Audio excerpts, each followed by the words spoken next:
I knew something was off the second my Outlook calendar pinged with a mandatory sync meeting at 9:13 a.m. on a random-ass Tuesday.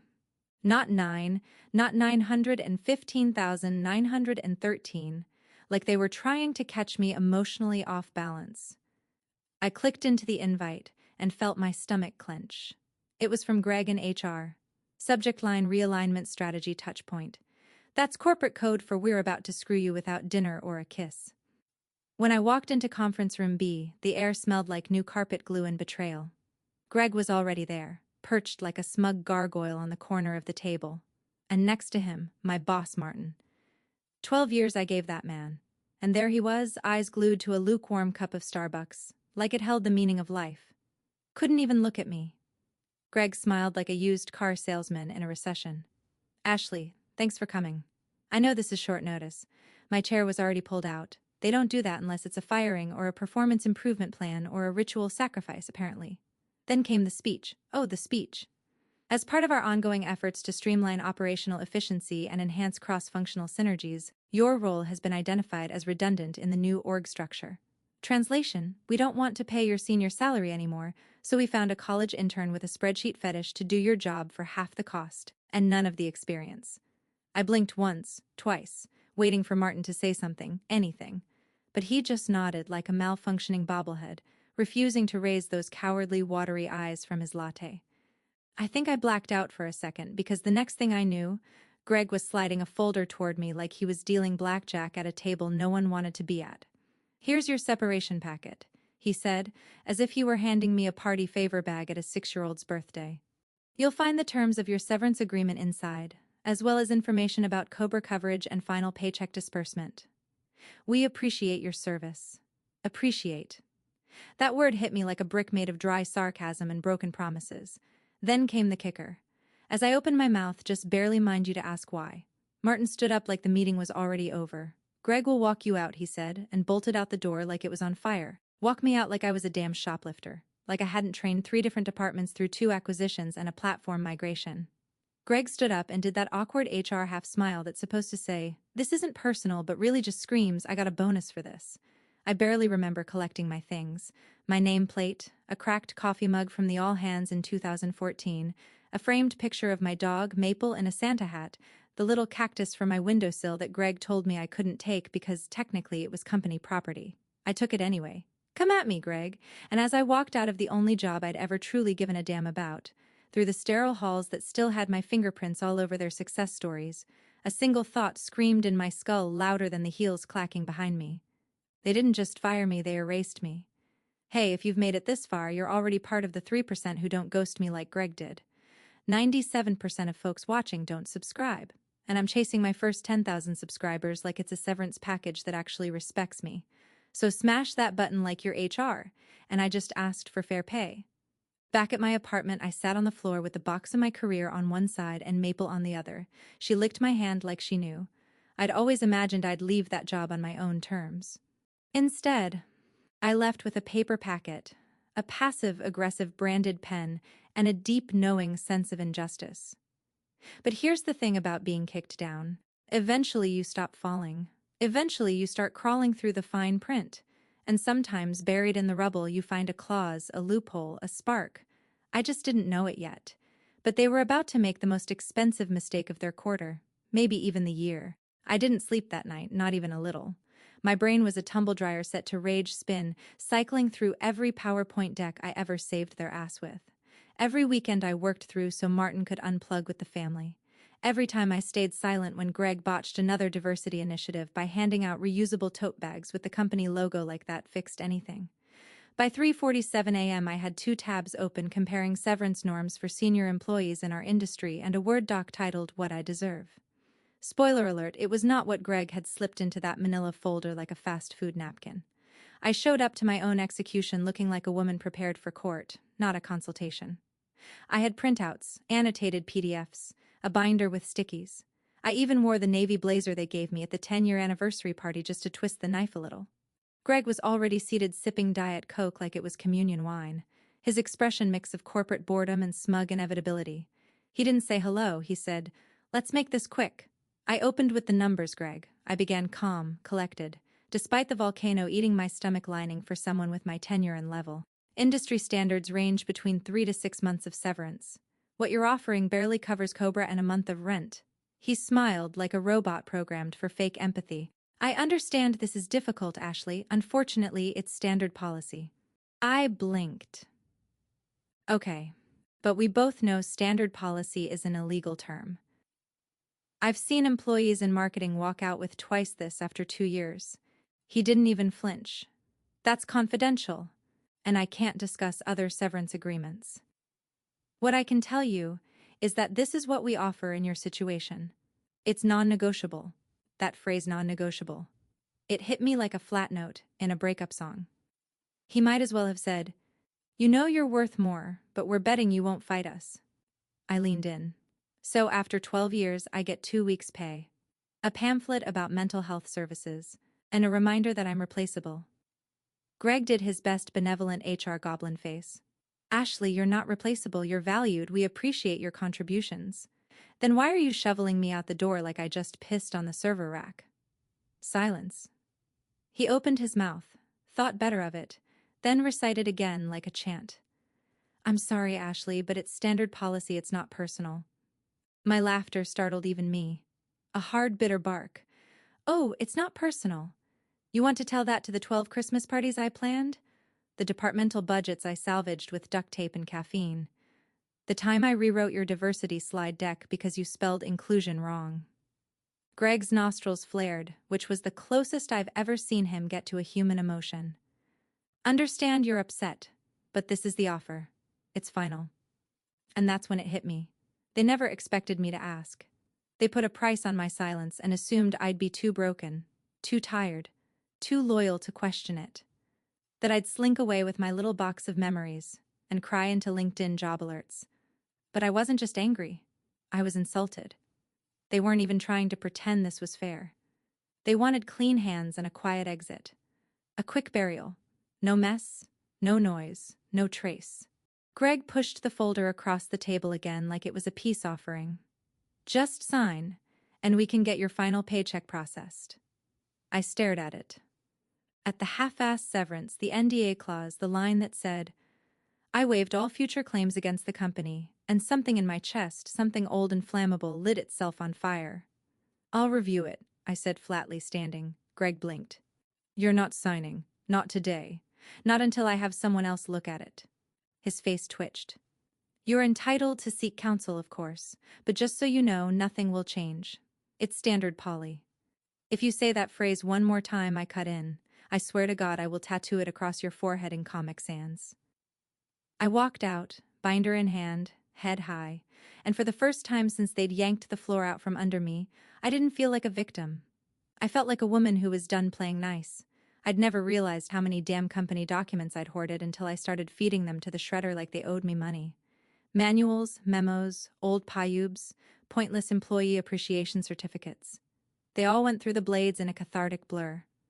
Somewhere between the 2020 performance goals and my 10-year anniversary card signed by people who clearly couldn't be bothered to learn how to spell my name right. I opened a second bottle of wine and gave myself permission to spiral. My living room looked like the aftermath of a tax audit, and a nervous breakdown had a baby. Maple, my dog, sat on the couch with the same quiet judgment I imagined Greg's HR handbook was full of. I raised my glass to her, to 12 years of loyalty. I slurred, and 2 weeks of severance. Cheers, corporate America. The shredder jammed halfway through a stack of quarterly vision alignment handouts, and I took that as a cosmic sign to sit the hell down. My fingers hurt. My heart ached. I had nothing left to prove, and nothing worth keeping, except buried in an old leather accordion folder wedged behind a stack of unused business cards. I found it, my original employment offer, dated February 6, 2012. The paper was yellowed at the corners, still carrying the faint chemical scent of HR printer ink and hope. I remember signing it while buzzing with excitement. I'd just gotten out of a miserable job at a startup where the CEO thought benefits meant access to his Spotify account. This offer had felt like real security. I flipped through the pages half-drunk, expecting nothing but standard jargon and broken promises. The base salary, the vacation accrual, already irrelevant, the part about the ergonomic assessment I never got. And then deeper in past the NDA clause and the forced arbitration agreement in a section I'd skipped 12 years ago because my eyes had glazed over halfway through. All unvested shares under the Employee Equity Incentive Plan shall become fully vested upon termination of employment by the company without cause. I blinked, then blinked again. Wait, what? I read it 5 more times, each word slowly burning into my brain like a sunrise you weren't expecting. Fully vested upon termination without cause. Greg's exact words had been, "This restructuring isn't about performance. It's not personal," meaning they didn't fire me for cause. Meaning every single one of those shares, those dusty, forgotten, unvested shares from the initial grant, and every refresh they slipped in over the years could now be mine. Not maybe, not subject to review, not pending approval. Mine. Hope isn't always warm and gentle. Sometimes it comes sharp-edged and trembling, the way lightning splits a dead tree. I sat frozen for a long moment, gripping that paper like it might vanish if I moved. A crack began to form in the heavy cloud of despair hanging over me. Just a sliver of light, but it was enough. I fumbled for my phone and took a picture of the clause. Then I took another. Then a video just in case the universe decided to crash my phone out of spite. I didn't know the value of the shares off the top of my head. I didn't know how many were still technically pending or what the market price looked like post-acquisition. But I did know one thing. Greg and his smug little folder had just handed me a legal loaded gun, and they were too arrogant to realize they put the bullet in the chamber themselves. I Googled employment lawyer equity clause and fell down a rabbit hole of LinkedIn bios and Yelp reviews, but none of them felt right until I saw her name. Brenda Chawi, boutique employment law specialist, worked out of a modest suite above a laundromat. No flashy graphics, no slogans, just 5-star reviews and one testimonial that said, "Brenda made my old company wish they'd never hired me. Perfect." I didn't sleep much that night either. But this time, it wasn't because I was spiraling. It was because I was planning. The law office looked like it hadn't been redecorated since Bush was in office, the first one. No glass doors, no espresso machine, no receptionist in pencil skirts offering cucumber water. Just a scratched wooden placard that read Brenda Choyesk and a bell that sounded like it belonged in an old-timey general store. I rang it once, nothing, rang it again and heard a muffled voice from behind a door. Yeah, I heard you. Come in unless you're selling toner." I stepped inside and immediately tripped over a box labeled Deposition Transcripts 2016. The whole place smelled like strong coffee and overworked laser printers. A fan word in the corner, oscillating over a precarious tower of manila folders. Behind a cluttered desk sat a woman in a flannel shirt and Converse sneakers, reading something on a tablet with one eye narrowed like it owed her money. Brenda Choi looked nothing like the Harvard-polished lawyers I had imagined during my insomnia Googling. She looked like she could beat someone at poker and then represent them in court the next day. "You're Ashley," she said without standing. "My friend Jamie says, you got hosed. Sit down, let's hear the damage." I hesitated for a beat. The wine-fueled confidence from last night had worn off, and suddenly I felt like maybe I'd overreacted. Like maybe the clause wasn't as powerful as I hoped. Like maybe I'd made a fool of myself. But then Brenda raised an eyebrow and gestured with her pen. Clock's ticking, and I don't do emotional support. I do legal blood sport talk. So I talked. I laid it all out. The surprise firing, the cardboard box, Greg's smirk, the 2E severance that wouldn't even cover my COBRA premiums. And finally, I handed her the copy of my offer letter. "Page 6, I said. "Last paragraph." She didn't react at first, just read, then reread, and set the paper down slowly and leaned back like a lion after spotting a limping gazelle. "Tell me they didn't include this clause in your separation agreement." "They didn't," I said. "They didn't mention shares at all." Her smile was slow, wicked, and full of something electric. "Oh, they are going to regret being so standard." Something inside me clicked. It wasn't just that I'd found a lawyer. I'd found my lawyer. Brenda wasn't here to gently negotiate. She was here to wreck house splints and take names. "They might argue it doesn't apply to you anymore," I said, my voice unsure despite the caffeine and adrenaline trying to prop me up. Brenda snorted. "They can argue the moon's made of cheese. Doesn't mean it'll hold up in arbitration. This clause is clean, airtight, and stupidly specific. You were terminated without cause. These shares are yours." I let out a breath I didn't know I'd been holding since the day I was fired. She steepled her fingers. "What we do next depends on one thing. Do you want a check or do you want vengeance?" I blinked. "Can I say both?" Brenda's grin widened. "Now you're speaking my language."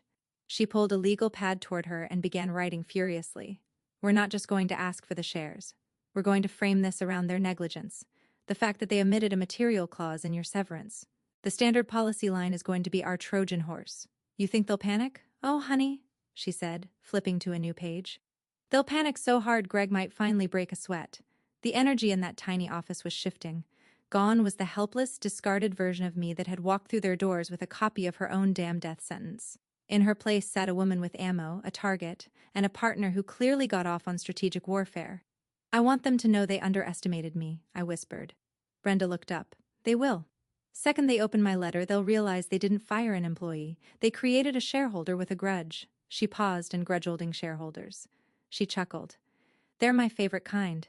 The next few days crawled by like a tax season hangover. Brenda had warned me once I start writing. Don't hover. Let the hunter hunt. Easy for her to say she was in predator mode. I, on the other hand, was stuck pacing my apartment like a Roomba with emotional damage. At 9 a.m. on Monday, I was high on hope, visualizing the look on Greg's face when the email hit his inbox. By noon, I was refreshing the stock market app and calculating how many shares I might get, and what they might be worth, and what I'd do with the money, pay off my car, move to Oregon, buy a waffle truck, whatever. By 200 p.m., I was Googling, can companies void equity clauses retroactively, and spiraling into legal forms that might as well have been written in Klingon. I called Brenda. She picked up on the third ring, sounding like someone who had just woken up from a nap mid-sentence. Don't tell me you've been reading Cora. I just needed to make sure there isn't some loophole. There's no loophole, Ashley. They're sloppy. You're protected. Let me work. But what if Ashley? She snapped a piece of gum loud enough to cut through my panic. The only way you lose is if you start doubting me now. Do I sound unsure? She didn't. She sounded like a woman who'd once sued a telecom giant and won enough to buy a duplex in Silver Lake. I exhaled. Sorry. I keep thinking maybe I imagined it, like maybe I read it wrong. You didn't, she said. And even if you did, I didn't. And I'm better at this than they are. You think a guy like Greg reads contracts? That man probably signs his own birthday cards with a stamp. I hung up feeling slightly steadier. Not much, but enough to stay out of the Reddit rabbit holes for another few hours. Still, the wait was agonizing. Brenda didn't do half measures. She wasn't just slapping together a pre-year oversight email. No, she was crafting an experience, the kind of legal correspondence that made CFOs sweat through their dry cleanly slacks. Tone matters, she told me. We're not begging, we're not even demanding. We're educating them gently on how spectacularly they've fed up. Her plan was layered. First, quote the clause direct and undeniable. Then, cite the moment in the exit interview when Greg repeated standard policy like a malfunctioning toy parrot. Then, and this was the piece to raise a stance, frame it as a breach of good faith. You don't have to disclose every benefit in a severance package. Brenda explained. When you hand someone a document that conveniently omits a $1 million clause, it starts to smell like willful concealment. I felt like I was preparing for war, but my armor was made of bubble wrap and rapidly evaporating courage. Brenda, she was forging iron. Day 3 I cracked again. I texted her me. What if they just ignore the letter, Brenda? Then I subpoena Greg and ask him to define standard policy in front of a judge. God, I loved her. On day 4, I drove by the office just once. Okay, 3 times. I parked across the street from the building where I'd spent over a decade watching the tinted windows like they might confess. A delivery guy wheeled in a cart of catered lunch. Someone was celebrating something. Maybe Greg finally figured out how to CC an email. I stared at the building and felt it for the first time. Detachment. That place didn't owe me anymore, couldn't hurt me unless I let it. What it could do, however, was pay me handsomely.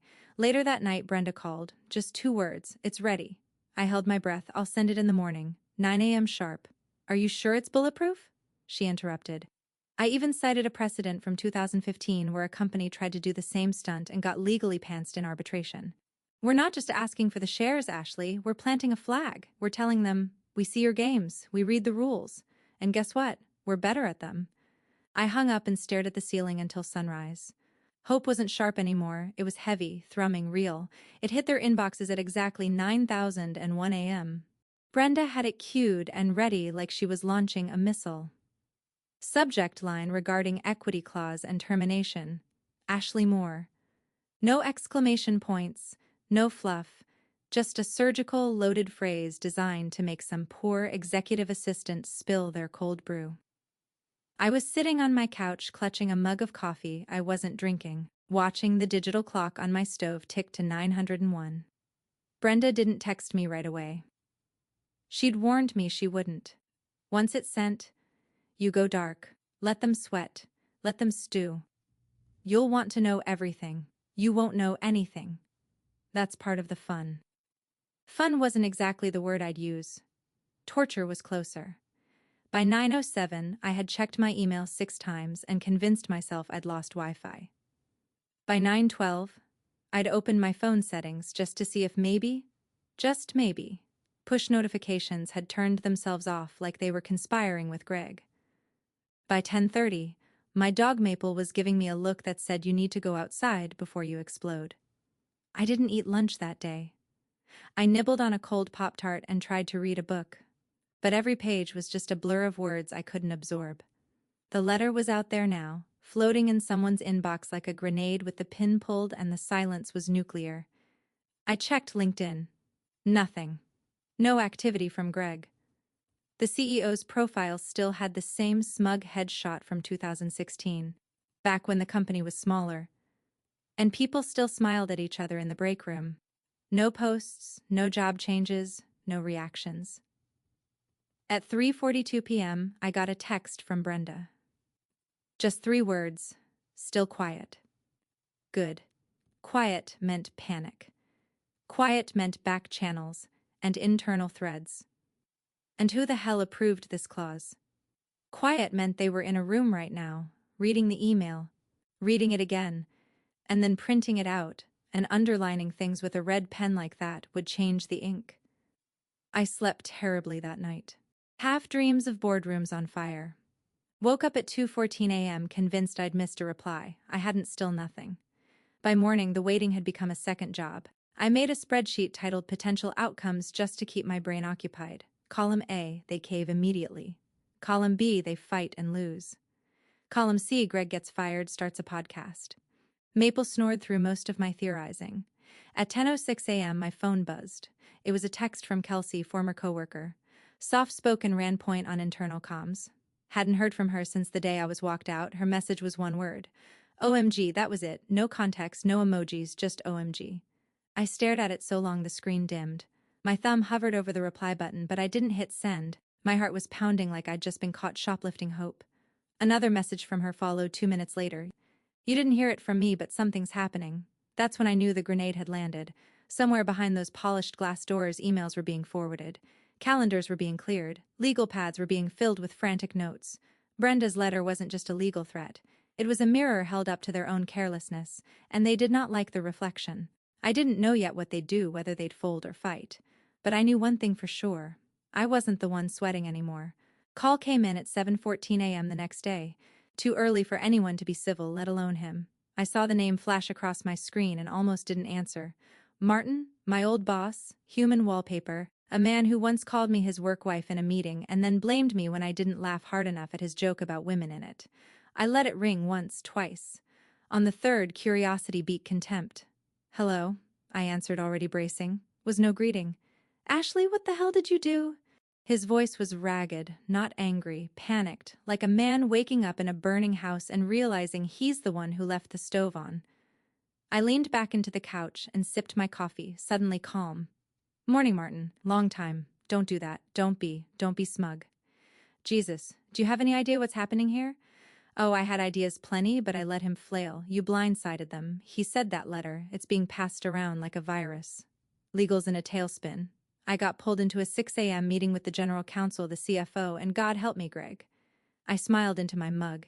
And here I thought Greg only worked banker's hours. This isn't funny, he snapped. Do you understand what those shares represent, the vesting clause? It triggered a reclassification of the entire equity pool. Finance is scrambling. You're saying your shares could account for nearly 13% of the last grant. I whistled low. I hadn't run the numbers yet. Brenda was still working through the fine print. But 13%? Didn't you all just announce a fresh options pool in that Q2 press release? I asked innocently. Martin groaned. Exactly. You were still on that list. You were supposed to phase out of eligibility after your next review cycle, but they forgot to update the roster in time. Your termination went through before the ATRIS system processed the update. Oops, I said deadpan. They're calling it an earnings impact. They're saying it might have to be disclosed. This isn't just about a payout anymore, it's about governance. There it was. They didn't just fire an employee, they accidentally handed me the keys to the back door of the ivory tower. And the CEO, I asked livid. He stormed out of the meeting. Said someone's head needs to roll. There's already talk of disciplinary action, maybe even a board inquiry. Greg looked like he was going to cry. That part almost made me laugh almost. You can't actually mean to push this, Ash. Martin continued, his voice cracking under the weight of his own cowardice. You got your severance. Why stir the pot?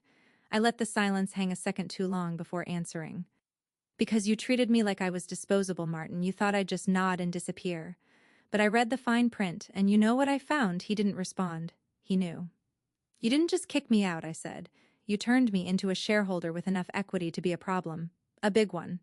He exhaled like he just lost a court case and a custody battle at once. I liked you, Ashley, he said weakly. I leaned forward. You liked having me around to do your job for you. You like not having to deal with details like contracts and clauses. Here's the thing about details, Martin. What? They don't care if you ignore them. They're still true. I ended the call without waiting for him to reply. I tossed my phone onto the couch cushion like it was buzzing with radiation. My pulse was calm, my mind sharp, focused up in that tower of glass and jargon. The walls were cracking, and all I did was read what they told me not to bother understanding. The email came in wrapped in the fakest civility I'd ever seen. Subject, request for discussion and clarification. Equity agreement from executive operations. Not even a real person tone. Polished desperation masquerading as collegial collaboration. They wanted to review and clarify mutual understanding of contract language, which is corporate for. Please come in before you legally dismantle us. Brenda read the email once, then once more out loud in her best fake sheer voice, like a preschool teacher announcing snack time after a fire drill. I especially love how they're calling it a discussion, she said, slamming her laptop shut. They're trying to get ahead of the train after they already heard the whistle and saw the smoke. We set the meeting for Friday morning. Same boardroom where they'd fired me. Same floor, same potted fuss in the hallway that somehow still looked healthier than Greg. Walking in this time felt different. I wasn't escorted. I wasn't holding a cardboard box. I wasn't invisible. I was expected. Brenda led the way like a general entering enemy territory. She wore a navy blue suit that looked soft enough to pet but sharp enough to wound. I wore black, not funeral black, wore black. Inside the room was packed. 6 people at the table, 2 at the wall with laptops. Legal had shown up armed. At the head sat the CEO, Dan Forsey himself, tan, bowed, and wearing the kind of apologetic expression that screams, "I'm only sorry because I got caught." Greg was there too. He looked like someone had drained his blood and replaced it with lacquer, pale, sweaty, a human. Oops, Dan stood. Ashley, thank you for coming. We appreciate the chance to speak in person. Brenda dropped her binder on the table. Thud. Let's talk about this standard policy you've been waving around like it replaces contract law. Silence. She reached forward, tapped her laptop, and a projector screen blinked to life behind us. Up came the clause. The clause highlighted, underlined, annotated, legally weaponized. All unvested shares shall become fully vested upon termination without cause. Brenda read aloud like she was quoting scripture at a heretic. One of the lawyers opened his mouth, but she raised a finger. We'll get to you. I want to hear from Greg first. You looked like a possum that just realized the headlights weren't slowing down. I didn't see this clause at the time, he stammered. It wasn't in the severance template, Brenda clicked her pen. And yet, it was in her original signed agreement, which supersedes internal templates. Unless, of course, your team's definition of good faith includes deliberate omission of critical compensation terms. A murmur at the end of the table. One of the assistants coughed into their hand. CEO leaned forward. Look, we're not here to debate language. We're here to make this right. Brenda smiled without humor. Then we'll start by acknowledging that the shares vested the moment you terminated Miss Moore. One of the legal drones finally found his voice. We could discuss an alternative arrangement. A buyback, perhaps? No, I said, and every head turned. It was the first time I'd spoken. My voice didn't shake. I'm not here to sell them. I'm not here to back down. I'm here to remind you I was never your mistake. I was your blind spot, and now I'm your problem. Brenda nodded approvingly like a coach watching her star player hit a home run. Dan rubbed his temple. Ashley, we're trying to be reasonable. Reasonable, Brenda echoed. Right. You know what else would have been reasonable? Including that clause in her exit paperwork, or not firing someone without reading the damn contract, or, I don't know, not letting Greg handle anything more complex than a coffee order. Greg visibly winced. I almost felt bad. Almost. The meeting went on for another 40 minutes. Legal tap danced.